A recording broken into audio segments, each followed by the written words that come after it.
Bienvenidos a Entrevistas El Espectador. Hoy estamos con Cristian Alarcón, que es escritor, periodista, director de la revista Anfibia, muy importante para Latinoamérica, y además de eso, premio Alfaguara de novela en 2022. Además que tiene una trayectoria increíble como periodista, también como escritor, como ya lo había reiterado. Y hoy estamos acá porque Cristian está en el país haciendo una obra, un performance periodístico, considero yo, llamado Testosterona, que surge de una experiencia personal. Y es que cuando tenías entre 3 y 8 años te inyectaron testosterona, específicamente 8 veces. Exacto, sí. Bueno, gracias por este espacio y por el reencuentro nuestro. El país ha sido, como lo nombrabas, este país ha sido para mí una segunda casa. Creo, trataba de rastrear en mi pasaporte la cantidad de tiempo que llevo viniendo a Colombia desde el año 2000 y creo que son, no sé, más de 40 veces, es una locura. Yo estuve muy enamorado de un paisa durante 12 años y eso también hizo que tuviera una familia en Colombia, suegra, suegro, cuñadas, sobrinos. Pero también muy enamorado de la crónica y de Gabo, ¿no? Y de García Márquez como maestro y de la Fundación Gabo como un lugar de pertenencia. Este viaje donde vengo con esta historia que se inicia en ese trauma infantil en la Patagonia Argentina en el año 1977, cuando yo tenía 6 años, es muy especial este teatro, la sala en la que vamos a estar, en la que actuamos junto a Tomás de Jesús. Es un regreso a Colombia distinto, ni siquiera creo que lo sentí tan fuerte, tan intenso con el premio Alfaguara de novela que me trajo a la Feria del Libro hace unos años. Creo que ahora vengo con una historia de algún modo encarnada, ¿no? Y con esta experiencia que es la del periodismo performático, que es una propuesta que ya tiene 8 años y que ha sido muy difícil instalar dentro del periodismo latinoamericano como una posibilidad cierta de dar cuenta de la realidad a través del arte. En algún momento de la obra yo digo que fui ingresado a una habitación celeste cuadrada, enorme, que parecía una piscina a la que han vaciado de agua hace mucho tiempo y que allí sentí el olor a diablo. Y Olor a Diablo es el primer poema que escribí cuando yo recordé las inyecciones de testosterona. Esto fue en el año 2019,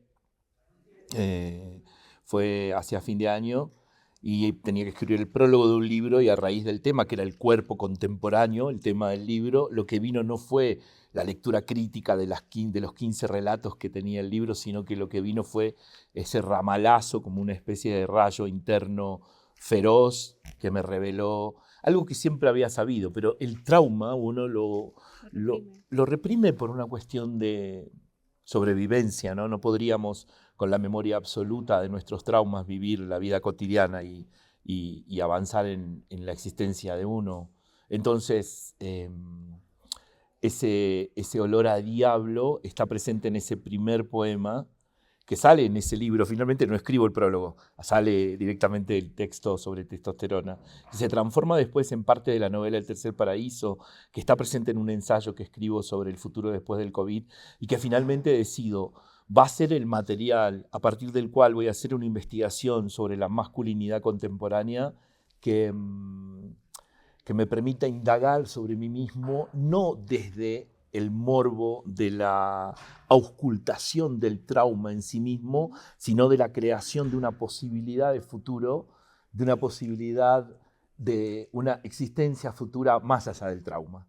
Todo eso es lo que en general somos todos, porque la idea también era que esto sea una historia que en escena no signifique solamente una interpelación para la comunidad gay que pueda haber pasado por este tipo de situaciones, sino para todos los que la vean y todas las que lo vean, porque en definitiva Testosterona es una obra sobre el mandato, sobre cómo los mandatos nos han moldeado, cómo los mandatos nos han operado sobre nuestros cuerpos, sobre nuestro deseo, sobre la posibilidad de alcanzar nuestros sueños, y hemos tenido que ir entregando cosas muy propias y olvidándonos de nosotros mismos para existir en determinados ámbitos a veces muy conservadores. ¿Cómo fue ese proceso de investigación? Porque parte del recuerdo también de hablar con gente muy cercana, que creo que cuando hay una relación se complica un poquito más, pero también es una experimentación tuya psicológica, ¿no? Sí, yo venía, siempre me preguntan cómo es posible que me haya atrevido a esta experiencia en la que tomo ese recuerdo para trabajar una performance teatral, ¿no? Eh, yo siempre contesto como buen porteño, aunque soy chileno, mi crianza y todo mi sesgo cultural es de Buenos Aires, soy un psicoanalizado, ¿no? Entonces he cumplido 26 años en una terapia lacaniana, en un diván de Buenos Aires y de manera misteriosa, todavía no lo puedo creer, hace 4 meses logré el alta psicoanalítica. Yo creo que testosterona ayudó un poco a ese final, a esa sutura sobre la herida, digamos, que estaba de algún modo gestionando con mucho esfuerzo a lo largo de muchos años. Diría que la investigación es, tal como lo decís, Mónica, primero interna, ¿no? Es una disposición a una indagación que nos permita el autoconocimiento. Y el autoconocimiento no solamente llega por el psicoanálisis, puede llegar, como es en Colombia, por múltiples terapias alternativas. Aquí me encanta que tienen una cercanía con el cuerpo que les permite unas indagaciones más cercanas a lo ancestral o a lo energético, para nombrarlo de manera muy general.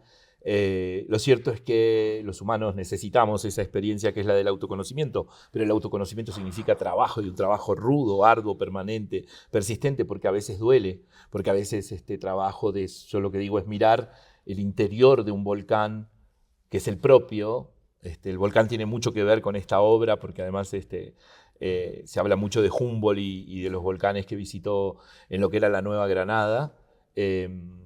Ese volcán interno no es fácil de mirar y a veces espanta, ¿no? Pero lo cierto es que finalmente, una vez transitado ese camino de investigación, diría yo más íntimo, llegó el momento de la investigación afuera, pero no me atrevía yo a hacerla. Entonces la tercerizamos el primer año de la obra, cuando estábamos construyendo la dramaturgia con Lorena Vega, en una académica que trabajaba sobre transiciones de personas que estaban haciendo tratamientos con hormonas masculinas, con testosterona en Buenos Aires, para transicionar a varones o personas no binarias.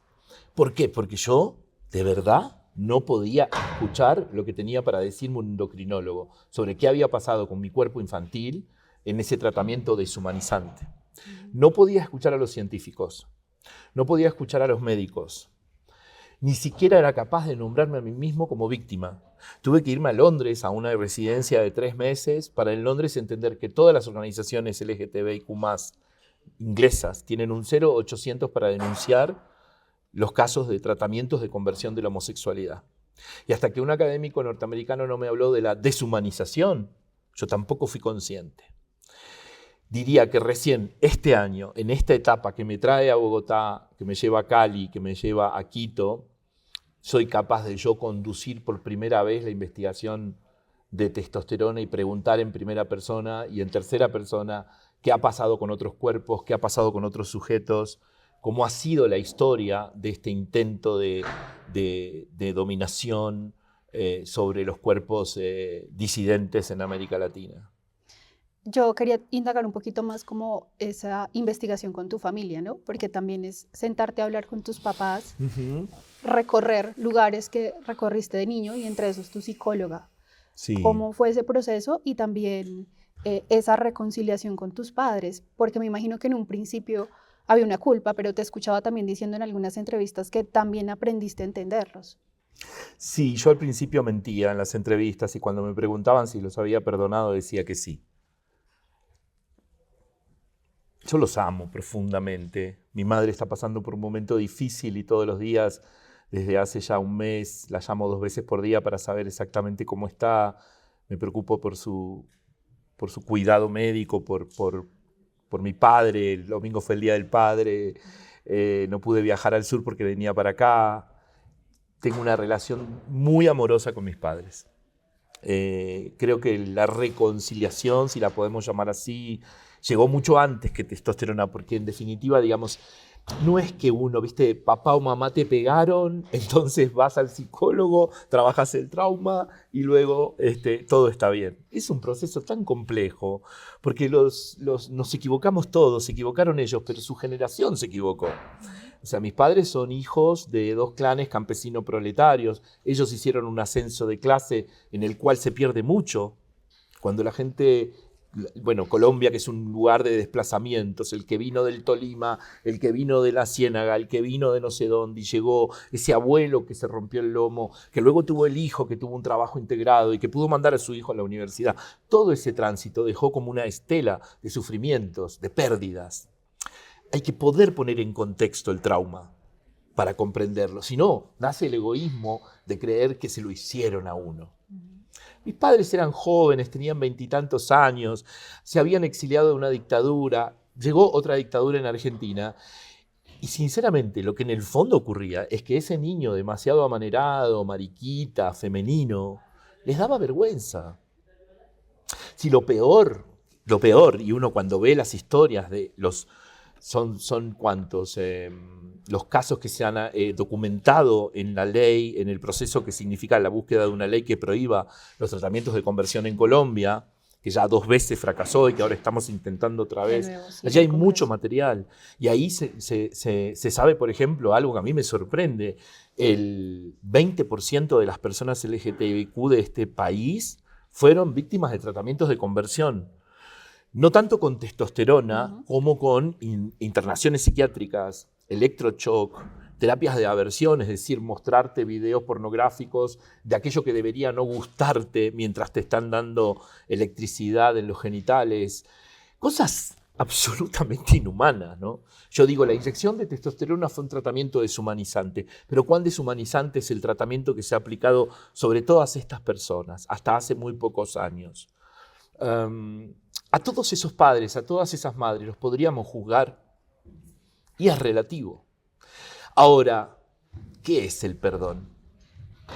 Si el perdón es el perdón de los cristianos, que es un perdón que lo olvida todo para poner un bálsamo mágico que interrumpe el dolor que ha producido el daño, yo no estoy de acuerdo.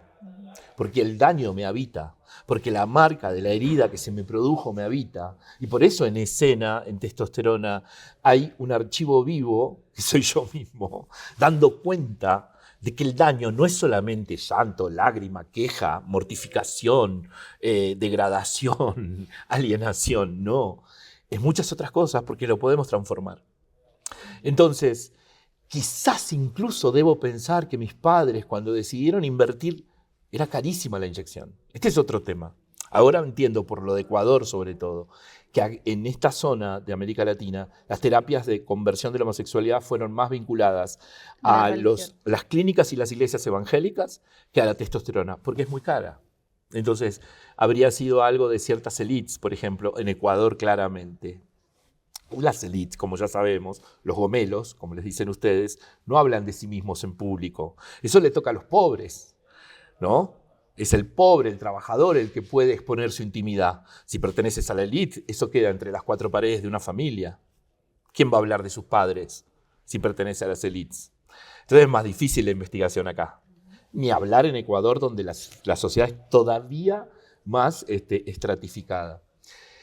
Digo que no existe el perdón así como lo concibe un modo de pensar cristiano, pero sí existe una visión del otro que parte desde lo más amoroso posible, que es la comprensión de que hubo sujetos condicionados por su época, por su historia, que acudieron de algún modo a algo que hasta podríamos decir era un ejercicio de cuidado, ¿no? Porque ellos por un lado tenían vergüenza de esos niños, pero por otro lado creían que nosotros, los gays, las lesbianas, las transexuales o los transexuales o los no binarios ahora, íbamos a sufrir.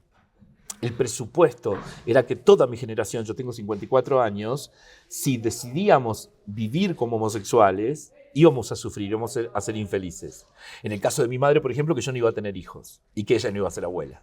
Claro, igual era una preocupación de que pudiera sufrir mucho más hacia adelante. Evitar como un daño que ellos creían estaba que iba a en pasar. ese discurso, eso también es cristianismo, ¿no? No quiero que el otro sufra, entonces voy a tomar decisiones por él. Que es siempre duro. Bueno, cambiando un poco el tema, perdona por desviarme. Sí. Perdón que yo idea, me voy de boca, se dice en Argentina. A esta idea de crear testosterona surgió, o puede decirse que tuvo una idea primaria que fue con Nadia. Es una artista colombiana increíble. Nadia Granados, Ajá, y mi era amor hermoso. otra idea digamos que un poco diferente, ¿no? ¿Cuál ha sido? Ya nos dijiste que tenías una relación con un colombiano, ya nos has mostrado que también has investigado mucho. Con un de lo colombiano que no, con varios. que tienes mucha idea de lo que está pasando aquí. Y quería preguntarte eso, ¿cómo fue esa primera creación de lo que iba a ser testosterona? Uf, Y mira, qué bueno que me lleves a ese momento, gracias. Carnaval del 2020, Barranquilla. Barranquilla, mi quinto carnaval. Tengo 5 carnavales de Barranquilla. Este cuerpo sabe lo que es el goce. Eh, sí, gracias a Jaime Abello y toda la troupe de la comparsa Disfrázate como quieras, yo soy un carnavalero que ahora extraña mucho porque llevo varios años sin venir. Los engañé con el carnaval de Río y no me van a perdonar por eso. Ay, Lo cierto es que ese carnaval fue muy especial, fue un carnaval previo a la pandemia, como el último carnaval del mundo. La pandemia no había sido decretada, pero yo paso por Bogotá 10 días a reunirme con el director de este teatro, entre otras personas, ¿no? Con Juan Carlos, que me mostró el teatro. Conocí la sala donde hacemos Testosterona ahora, pero me reuní con medio mundo. Había conseguido que el Goethe Institute, el British Council nos apoyaran. Y había conocido a las Tupamaras, que no sé si están Bok. juntas todavía, un grupo de performers queer, a las que vi en un garage del centro, el que me llevó Nadia Granados, trepar por las paredes hasta llegar a una altura en la que uno temía por sus vidas, en tanga, y luego bailar como animales salvajes, en consonancia con motoqueros arriba de motos, motopapis que las rodeaban. Yo dije, esto es lo que quiero en escena cuando yo hable de testosterona.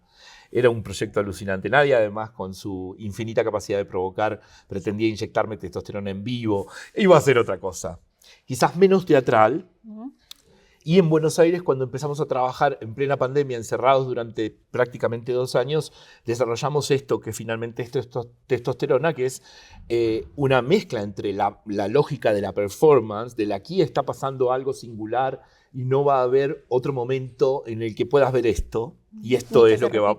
Claro, porque nosotros incorporamos la investigación que vamos haciendo todo el tiempo a esta obra, y la obra nunca es igual a la anterior función. Y al mismo tiempo una estructura teatral con una dramaturgia, con el uso de una escenografía, de una coreografía, de un juego de luces increíble, de una música original, en fin. Le pusimos todos los condimentos que podía tener una obra de teatro de la calle Corrientes. Y no solo eso, la llevamos a la calle Corrientes. Lorena Vega, que viene del teatro independiente, quería un escenario no convencional o una sala indie, y nosotros fuimos a parar al Teatro Astros, ¿no? Que es donde estuvieron todas las vedettes de los años 80, desde Moria Kazan hasta la última de ellas, y que ahora es un lugar de obras muy, muy independientes y muy cool también. Pero bueno, una sala para 550 personas. Y con éxito. Por suerte sí, hicimos más de 20 funciones con 550 personas, el teatro siempre lleno, empezamos a viajar. Y esta obra se estrena en el Teatro Santiago, en el Festival Santiago a 1000 en Santiago de Chile. Mirá qué loco, cómo a mí yo digo, mi hijo me dice a mí, mi hijo Pablo, que tiene ya 22 años, y que es parte importante, digamos, de la historia, porque ha estado siempre ahí. Soy un padre soltero que adoptó, entonces tengo un vínculo muy fuerte con ese niño que ahora es un señor, todo musculoso, un cripto bro, un gym bro terrible. Pero él me dice, qué culo que tenés, Chancho. Él no me dice papá, me dice Chancho. Qué culo que tenés. Es una expresión muy argentina para decir que uno tiene mucha suerte, ¿no? Pero mira cuánto culo que tengo, que yo debuto en mi país, a donde siempre quiero volver, apadrinado y coproducido por el Festival Santiago 1000, y a lo largo de estos 4 o 5 años se gestiona esta maravilla con Juan Carlos Adriansen en el Teatro Mayor, que es el lugar más divino de la escena en Colombia, con la calidad que esto significa, con todo lo que ello implica. Y finalmente la primer gira internacional de testosterona es a Colombia. Y es a Colombia que es donde empezó.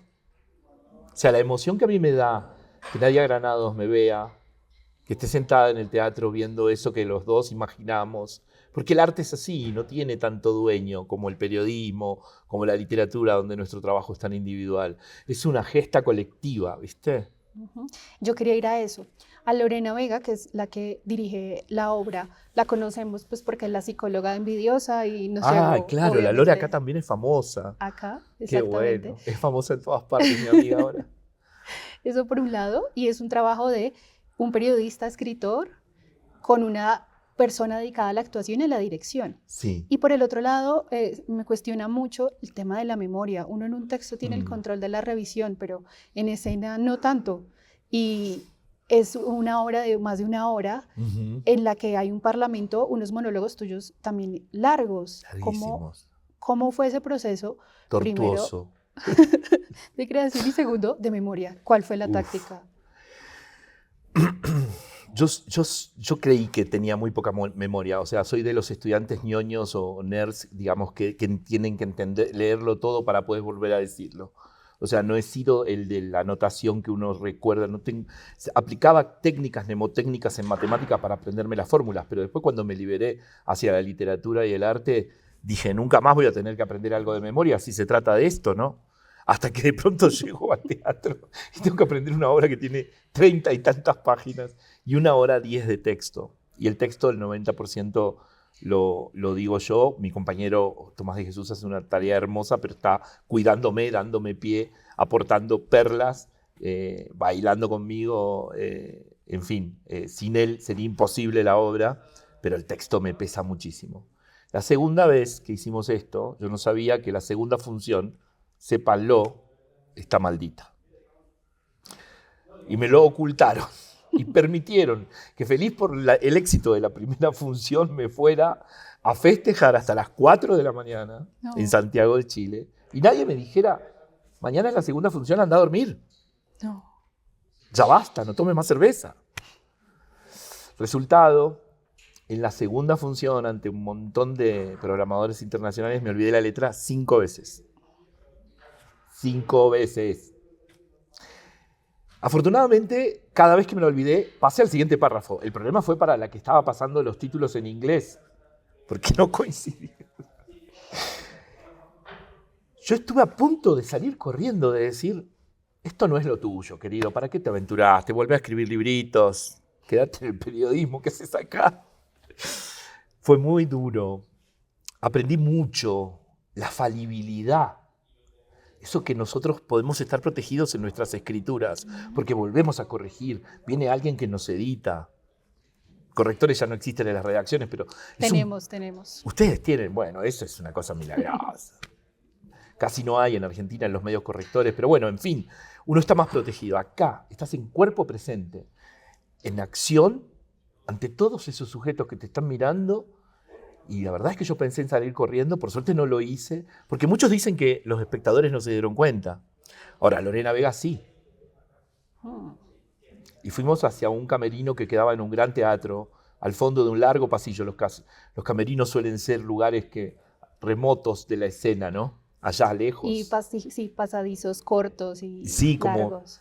Y así llegamos y ahí esperamos que ingresara Lorena con sus largas botas negras y su látigo. No, mentira, el látigo no lo tenía, pero Casi. Ella dijo algo con lo cual yo aprendí mucho, pero mucho no solo del teatro, aprendí mucho de la vida, creo. Dijo, esta función no sucedió. Y ahí entendí el suceso teatral, ¿no? Lo que acontece.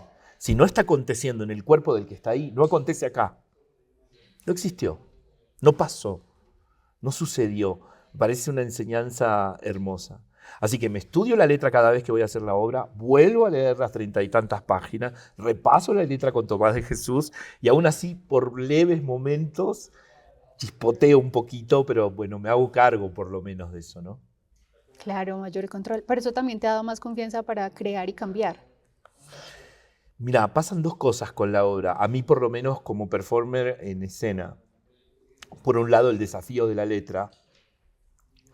Por otro lado, la incorporación de la investigación que en esta ciudad y en este teatro es muy importante porque lo que hicimos fue incorporar la investigación que lleva adelante 070 como medio y Pilar Cuartas, que fue una gran periodista del Espectador. Bueno, con El Espectador tenemos un vínculo de larga data también porque hemos sido casa de muchos de sus periodistas en los programas de formación y Pilar pasó por la beca Cosecha Roja, la mítica beca Cosecha Roja. una década en la que hackeamos al periodismo mainstream de toda América Latina y volvimos a todas sus redacciones de sociedad y policiales, feministas. Y en esta obra, en esta ocasión metimos toda la información que surge de la investigación sobre los tratamientos en Colombia. Entonces, la memoria y la investigación de la mano por un lado, y por otro lado, la emoción. ¿Qué hago con la emoción? ¿Qué hago cuando vuelvo a decir que fui inyectado y me dan ganas de llorar? En general, trato de controlarla, ¿no? Esa es la técnica. No ceder al llanto en escena, porque termino de entender, contraproducente para el que lo está viendo. La obra es muy emocionante para la gente y yo creo que es muy emocionante por ese manejo, por ese control.